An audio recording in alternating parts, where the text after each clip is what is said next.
2006 साली स्थापन झालेली आहे शिक्षण संस्थेत अनेक विद्यार्थी डॉक्टर्स आणि इंजिनियर झालेले आहेत. चला तर या अनेक अर्जुनांचे द्रोणाचार्य डॉक्टर महेश कुसबे सर यांच्यासोबत गप्पा मारू. मायसेल्फ मी इलेक्ट्रॉनिक्स इंजिनियर असल्यामुळे मला AI चे येणारे फायदे आणि तोटे हे गेले 4-5 वर्षापूर्वीपासूनच माहिती आहेत. त्या अनुषंगानं मी आमच्या इथल्या विद्यार्थ्यांना जे इंजिनिअरिंग साईडला जाणार आहेत किंवा जात आहेत त्यांना AIचं महत्व पटवून सांगायला सुरुवात केली. आणि कम्प्युटर सायन्सची असलेली ही एक ब्रँच पुढे तुमच्या आयुष्यामध्ये अत्यंत महत्वाची आणि मोलाची भूमिका बजावणार आहे. तर त्या दृष्टीनं तुम्ही तयारी करा.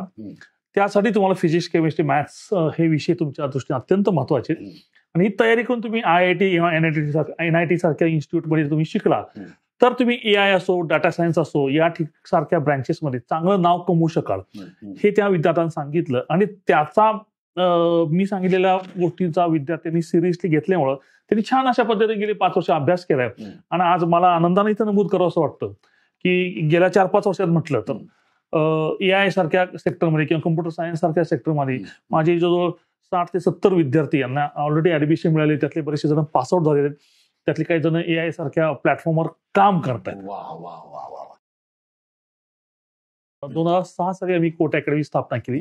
त्याच्या मागचा उद्देशच हा होता की ग्रामीण भागातल्या विद्यार्थ्यांना IIT सारख्या ठिकाणी किंवा त्याच्यापेक्षा सक्षम युनिव्हर्सिटीजमध्ये त्यांनी शिकावं आणि देशात आणि परदेशात त्यांचं नाव कमवावं आणि आपल्या देशाचंही नाव उज्ज्वल करावं.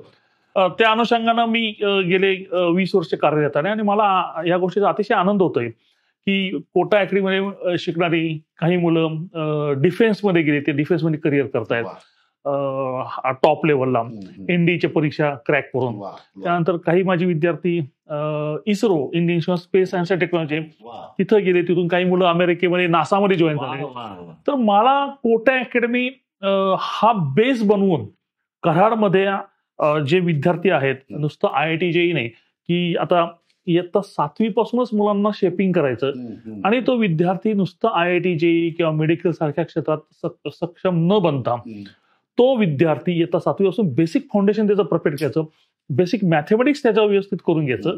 आणि त्या विद्यार्थ्यांना मला जाणवतंय आज गेले 20 वर्ष की आमच्या इथले महाराष्ट्रातले असो किंवा भारतातले विद्यार्थी रिसर्च अँड डेव्हलपमेंटमध्ये खूप कमी पडतात.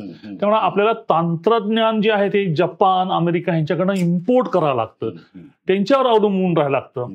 तर मला असं वाटतं की R&D आणि रिसर्च अँड डेव्हलपमेंटमध्ये विद्यार्थ्यांनी जावं हा माझा कोटा अकॅडमी मोठा उद्देश आहे.